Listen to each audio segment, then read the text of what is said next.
Hello everyone, welcome to my channel. तो आज हम पढ़ने वाले हैं about canonization by John done.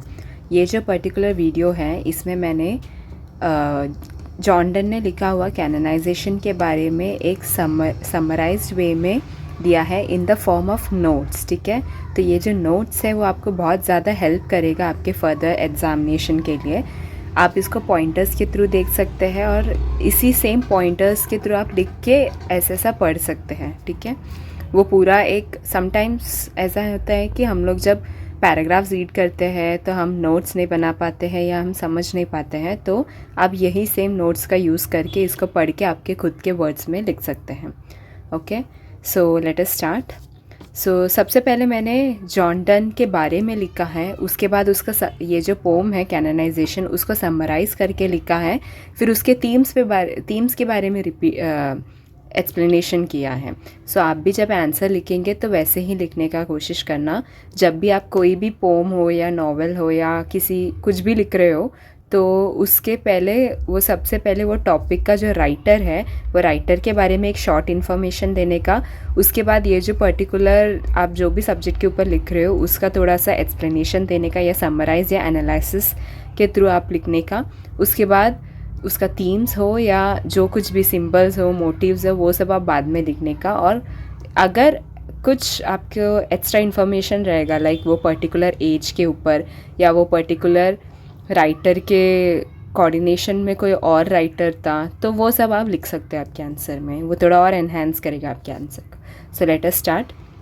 तो ये जो पर्टिकुलर कैनोनाइजेशन है वो लिखा है जॉन डन ने, और ये जो जॉन डन है वो एक प्रोमिनेंट फिगर था मेटाफिजिकल पोइट्री के इसमें। मतलब ये जो जॉन डन का जो टाइम पीरियड था वो टाइम पीरियड में मेटाफिजिकल पोइट्री बहुत ज़्यादा बढ़ चुकी थी, मतलब इन दिस आया था। और इसमें आप देख सकते हो कि ये मेटाफिजिकल पोइट्री में बहुत बड़ा प्रोमिनेंट फिगर था जॉन डन। ये सिर्फ राइटर ही नहीं था बल्कि क्लर्क भी था और एक इंग्लिश पोएट था। इसने अपने पोएट्री को एक तरह से ब्लेंड करने को देखा है with what you know intellectual playfulness with deep emotional intensity. तो ये सारे चीज़ें यूज़ करके इसने अपने पोएट्री में एक अलग सा ब्लेंड दिया है। आप देख सकते हो कि जॉन डन का जो भी पोइट्री है उसमें उसने इमोशनल इंटेंसिटी को बहुत ज़्यादा फोकस किया है।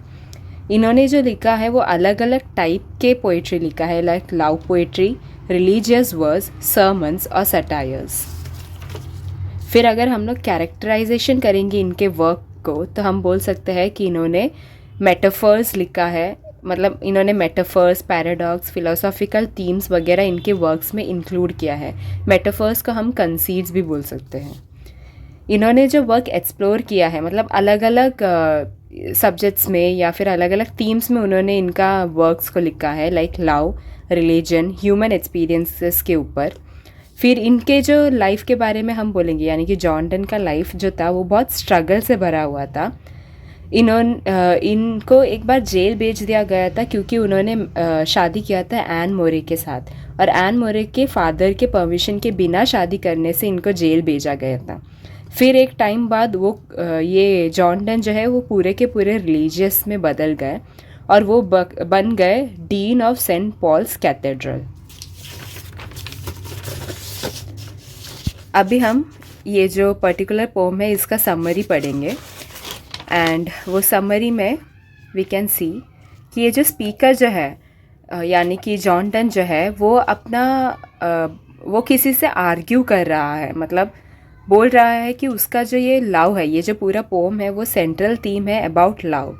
तो ये जो राइटर है वो बोलता है, वो आर्ग्यू करता है for the sanctity and uniqueness of his love. ये बोलता है कि बाकी लव के जैसा वेस्ट नहीं है मेरा लव, बल्कि मेरे जो प्यार है उसमें बहुत ज़्यादा सैंक्टिटी है, बहुत ज़्यादा स्पिरिचुअलिटी है। तो ये आर्ग्यू करता है किसी एक से कि मेरा जो प्यार है वो बहुत सैंक्टिटी है, यूनिक है, और वो जो भी क्रिटिसाइज़ कर रहे हैं इसके, मतलब जॉन डन जो है वो उनके लव को जो भी क्रिटिसाइज़ कर रहे हैं उनको डिफेंड करने को, उनके थ्रू फाइट करके उनसे डिफेंड करने का कोशिश करते हैं। फिर ये जो सोसाइटी है, वो जो सोसाइटी में जो वो रहते हैं वो सोसाइटी ने इनका जो प्यार है, जॉनडन का और उनका लव के साथ जो प्यार है, उसको फ्रिवलस और हार्मफुल बताया गया है। यानी कि उनका लव जो है उनको बहुत डीमीन करने का कोशिश किया है, बहुत ज़्यादा ही कम दिखाने का। लेकिन जॉनडन बोलता है कि but it is worthy of reverence and veneration. यानी कि ये कहना चाहते हैं कि इनका प्यार कोई हार्मफुल चीज़ नहीं है, बल्कि बहुत ज़्यादा वर्दी है। यानी कि कैननाइजेशन होने का उतना अच्छा वर्दी है उनका लव को।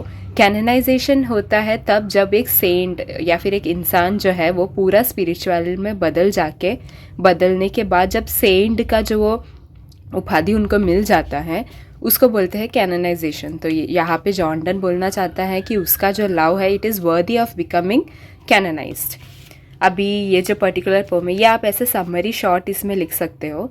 उसके बाद जो जॉनडन है उन्होंने ये पोम 5 स्टैंजास में लिखा है, और हर एक स्टैंजा में अलग अलग टाइप के आर्ग्यूमेंट्स उन्होंने इन्वॉल्व किया है और बताया है कि why lovers deserve to be canonise. ये बोलते हैं कि क्यों प्यार करने वाले कैननाइज होने चाहिए। अभी हम आगे बढ़ के इसके थीम्स के बारे में एक्सप्लेन करते हैं। यहाँ पे मैंने मोर स्पीड ऐसा एक न्यूमोनिक लिख के रखा है, जिससे आप इजीली रिमेंबर कर सकते हो जो भी पॉइंट्स है वो। लाइक फॉर एग्जांपल MOR, मोर यानी कि mortality and immortality. S stands for spiritualization of love, P stands for power of love and D stands for defiance of social conventions। तो ऐसे न्यूमोनिक्स का यूज़ करके आप एग्ज़ाम में आप याद रख सकते हो। अभी let us start with power of love. यहाँ पे जो पोएट है उन्होंने बोला है सबसे मेन थीम है पावर ऑफ लव, यानी कि प्यार सबसे बड़ा पावर होता है, जिसमें उन्होंने बोला है it helps to transcend social norms and worldly concerns. यानी कि जो भी पूरा जो समाज है वो इनके ऊपर ऐसा डाला जाता है, वो सब कुछ चीज़ों को एकदम उनके ऊपर से जाके ये लोग पूरा ट्रांसेंड कर देते हैं। यानी कि सोशल नॉर्म्स जो भी सोसाइटी ने इनके ऊपर इम्पोज किया है, उस सब से हटकर ये लोग प्यार जो होता है उसको उतना ज़्यादा पावर है कि वो सबके ऊपर चला जाए। True love is sacred, transformative, elevate ordinary humans to saints. और यहाँ पे राइटर ने बोला है जो सच्चा प्यार होता है वो सैक्रेड होता है, स्पिरिचुअल होता है और ट्रांसफॉर्मेटिव होता है। यानी कि कुछ भी चीज़ को बदलाव ला सकता है वो। Elevate ordinary humans to saints, यानी कि जो हम लोग के जैसे जो सामान्य इंसान होते हैं उनको सेंट्स या प्रीस्ट बनाने का उतना पावर होता है लव में।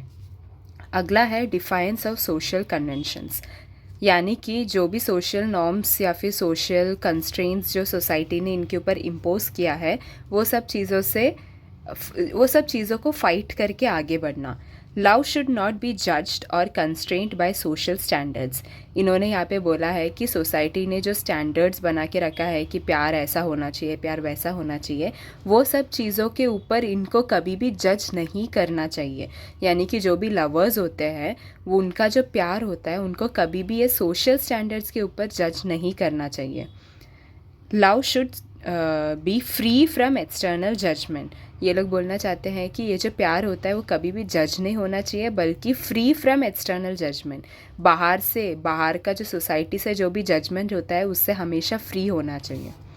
अगला है स्पिरिचुअलाइजेशन ऑफ लव, यानी कि प्यार को एकदम वो सेंट वाला फीलिंग मिलता है, स्पिरिचुअलाइज्ड वाला फीलिंग मिलता है, होना चाहिए। Love is divine and worthy of worship, not just human relation और इमोशन। यानी कि ये हम लोग 2 पॉइंट करके लिख सकते हैं। यानी कि यहाँ पे जो राइटर है वो बोलना चाहता है कि जो प्यार होता है वो इतना डिवाइन, इतना स्पिरिचुअल होता है कि उसको हम लोग वर्शिप तक कर सकते हैं, उसका पूजा तक कर सकते हैं। नॉट जस्ट ह्यूमन रिलेशन या इमोशन। ये जो प्यार होता है वो सिर्फ एक नॉर्मल सा ह्यूमन रिलेशन या इमोशन या फीलिंग नहीं होता, बल्कि वो एक डिविनिटी से भरा हुआ एक चीज़ रहता है और हम जिससे हम पूज सकते हैं। अगला है मॉर्टैलिटी एंड इमॉर्टैलिटी। मॉर्टैलिटी के मतलब है कि एक टाइम बाद हमारा डेथ हो जाना, और इमॉर्टैलिटी के मतलब है कि कभी भी डेथ नहीं होना। So mortality and immortality in sense of love. तो यहाँ पे बोला है कि earthly love can be immortal by poetry, यानी कि अर्थ में, यानी कि हमारा जो समाज है या भूमि है, इसमें जो लोग होते हैं या प्यार होता है वो मर सकता है। मतलब जब हम लोग इस धरती पे होते हैं तो हमारा जो लव है वो मर जाता है एक टाइम बाद, मतलब जैसे हमारा डेथ हो जाता है तो हमारा वो प्यार भी मर जाता है। लेकिन यहाँ पे पोएट ने बोला है कि ये जो पोएट्री है, यानी कि पोम लिखने का, कविता लिखने से ये जो प्यार होता है उसको हम लोग इमोर्टल बना सकते हैं। इमोर्टल यानी कि वो कभी मर ही नहीं सकता, वैसा कर सकते हैं पोएट्री के यूज़ से। Lovers will be remembered and revered after death. यहाँ पे ये कहना चाहते हैं कि जो लवर्स होते हैं, जो प्रेमिका होते हैं, तो वो लोग डेथ यानी कि मरने के बाद भी ये पोएट्री के हेल्प से याद रखा जाता है इनके बारे में। अब हम आगे बढ़ के सिम्बल्स के बारे में बात करते हैं इस पोम में यूज़ किया हुआ। तो सबसे पहला है फीनक्स। फीनक्स जो है वो एक पक्षी है, फीनक्स बर्ड, जो कि कभी मरता नहीं है, या फिर अगर मर भी जाए तो भी वो वापस उठ के आ जाता है फ्रॉम द एशेस, यानी कि राख से उठ के आने वाला पक्षी है जो फीनक्स कहलाते हैं, फीनक्स बर्ड। तो इसमें बोला है कि rises from ashes, rebirth and immortality, love, die in literal sense but reborn and enduring. तो यानी कि यहाँ पे बोलना चाहते हैं कि ये जो प्यार जो होता है, जो लव होता है, वो फीनिक्स बर्ड के जैसा होता है जो वापस राख से उठ के आता है। राइसेस फ्रॉम एशेस मतलब राख से उठ के आना। रीबर्थ एंड इमोर्टैलिटी के एक सिंबल है फीनिक्स, यानी कि वापस जन्म लेना, या इमोर्टैलिटी यानी कि कभी मर ही नहीं सकता, वैसा एक इसका सिंबल है ये फीनिक्स। ठीक है। Love, die in literal sense, यानी कि जो प्यार होता है वो हम लोग अगर नॉर्मल जो कॉमन सेंस या फिर जो साइंटिफिक वे में देखे जाए तो वो मर जाता है, दैट इज़ ट्रू। पर रीबॉर्न एंड एंड्योरिंग, पर ये जो प्यार होता है वो जो राइटर है उसने बोला है कि फीनिक्स बर्ड या फिर फीनिक्स पक्षी के जैसा है, जो वापस पूरा रीबर्थ होके आता है, यानी कि पूरा अपना लाइफ में वापस आ जाता है। अगला सिंबल है सेंट्स एंड कैनोनाइजेशन। यहाँ पे हम लोग ने प्रीस्ट के बारे में, पुजारी ऐसा बोल सकते हैं, और कैनोनाइजेशन यानी कि इनको कैसे पुजारी बनाया जाता है after a certain period of time, यानी कि वो स्पिरिचुअलिटी पूरा लेने के बाद कैसे इनका कैनोनाइजेशन किया जाता है उसके बारे में बोला है। तो यहाँ पे जो राइटर है वो बोलता है second symbol is saints and canonisation which symbolises lovers ascension to a spiritual state. यानी कि ये कहना चाहते हैं जो प्यार करने वाले जो है वो कैसे एक टाइम बाद एक स्पिरिचुअल स्टेट में पहुंच जाते हैं, एक सेंट का स्टेज में पहुंच जाते हैं। Lovers dedication elevates relationship to divine status. जो प्यार करने वाले जो है उनका जो डेडिकेशन यानी कि इतना इच्छा के साथ जो वो लोग अपना सब कुछ त्याग करके जो डेडिकेट करते हैं एक दूसरे के लिए, वो एक डेडिकेशन से वो लोग डिवाइन स्टेटस यानी कि भगवान के जो प्रति उतना इसमें हम लोग पहुंच जाते हैं। अगला है फ्लाइस, ईगल्स एंड डाउस। तो ये जो पर्टिकुलर पोम है द कैनोनाइजेशन, उसमें जो राइटर है जॉन डन, उन्होंने ये तीन चीज़ों का, तीन जो क्रिएचर्स हैं इनके बारे में अच्छे से एक्सप्लेन किया है और सिंबलाइज किया है हम लोग को कि फ्लाइस यानी कि small, insignificant in eyes of society. तो यहाँ पे फ्लाइस का मतलब है उन्होंने ये जो प्यार है, लव है, उसको फ्लाइस के साथ कंपेयर किया है और बोलना चाहते हैं कि फ्लाइस कैसे इतना छोटे होते हैं, मक्खी या मच्छर जो भी है वो छोटे होते हैं, तो मक्खी के जैसे छोटा है सोसाइटी के सामने ये जो लवर्स का जो प्यार है वो एकदम मक्खी जैसा छोटा है। लेकिन यहाँ पे राइटर ने ईगल और डाउ के बारे में भी बोला है, जिससे नोबिलिटी और पीस के बारे में समझाया है। यानी कि ये जो इनका जो प्यार है वो छोटा या इनसिग्निफिकेंट नहीं है बल्कि नोबल है। किंग का जो नोबिलिटी है उतना नोबल है, और पीस है, nobility from eagles and peace for dove. ठीक है। और ये जो तीन चीज़ों का यूज़ किया है different aspects of life and love, यानी कि कैसे प्यार और लाइफ में अलग अलग काइंड ऑफ एस्पेक्ट्स होते हैं, इसके बारे में समझाया है। अभी हम आगे बढ़ के ये पोम का पोएटिक डिवाइस के बारे में समझते हैं। मेटाफिजिकल कंसीट यूज़ किया है, यानी कि एग्जाम्पल है comparison between lovers and cents, love and religion. यहाँ पे लवर्स और सेंट्स के आपस में कंपैरिजन किया गया है और लव और रिलीजन के ऊपर भी कंपैरिजन किया है। Paradox, one another's Hermitage. यहाँ पे ये जो एक लाइन है यहाँ से हम लोग को पैराडॉक्स समझ में आता है, यानी कि love's ability to exist within contradiction, यानी कि जो भी कॉन्ट्राडिक्शन सोसाइटी में था फिर भी उसके बावजूद भी ये लव का एबिलिटी है, मतलब प्यार जिंदा रहने का कोशिश कर रहा है, एग्जिस्ट करने का कोशिश कर रहा है, उसका जो एबिलिटी है उसको हम लोग, ये एक सेंटेंस से राइटर ने बोला है जिसका हम पैराडॉक्स बोलेंगे। थर्ड वन इज़ हाइपरबली बोलते हैं, ठीक है, इसको हाइपरबली। सो इसमें पावर ऑफ लव के बारे में हाइपरबली दिया गया है, मतलब एग्जैजरेट किया है, क्योंकि इमोर्टलाइज किया है ना, प्यार कभी मर नहीं सकता ऐसा बोल के पावर ऑफ लव का एक्सप्लेन किया है, तो वो हाइपरबली है, क्योंकि एग्जैजरेट किया है, क्योंकि प्यार ऑफकोर्स मर सकता है लेकिन बोल रहे हैं कि पोएट्री फॉर्म में इमोर्टल है, इसके लिए hyperbole. Fourth one is diction and word play. Diction यानी कि जो वर्ड्स यूज़ करते हैं हम लोग, एक पर्टिकुलर पोम हो या एस्से हो, उसको मॉडिफाई, उसको और अच्छे से लिखने के लिए जो अलग अलग टाइप के वर्ड्स हम यूज़ करते हैं उसको डिक्शन बोलते हैं। So diction and word play, words sophisticated and witty, मतलब बहुत ही ज़्यादा अच्छे तरीके का वर्ड्स यूज़ करके राइटर ने इस पोम को बहुत ज़्यादा अच्छे से लिखा है। अगला है रेपिटेशन, फॉर गॉड्स सेक। ये जो सेंटेंस है वो बार बार रिपीट हुआ गया है।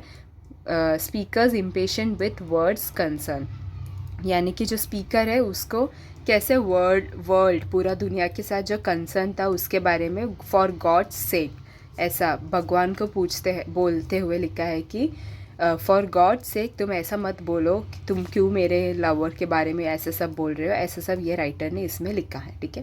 That was about the poem canonization in a short summarized way. I hope कि आपको समझा होगा। तो मैंने यहाँ पे मेटाफिजिकल पोइट्री के भी कुछ पॉइंट्स लिखे हैं, सो दैट अगर फॉर एक्स्ट्रा इन्फॉर्मेशन लाइक आप चाहिए तो स्टार्टिंग में या कहाँ पे भी ये लिख सकते हैं, सो दैट द एग्जामिनर जो है उनको ऐसा लगे कि हाँ आपको उस पर्टिकुलर पोम का मेटाफिजिकल पोइट्री क्या है उसके बारे में भी पता है करके। तो ये जो मेटाफिजिकल पोइट्री है वो एमर्ज हुआ था 17th सेंचुरी में, और ये एक्सप्लोर करता है कॉम्प्लेक्स थीम्स। तो यानी कि जो राइटर्स थे जो मेटाफिजिकल पोइट्री में थे वो लोग ने बहुत ज़्यादा कॉम्प्लेक्स थीम्स को एक्सप्लोर करने की कोशिश की है। इसमें कंसीट का यूज़ किया है, यानी कि एलैबरेट करना, किसी भी चीज़ को एलैबरेट करने को कंसीट या फिर मेटाफर बोलते हैं।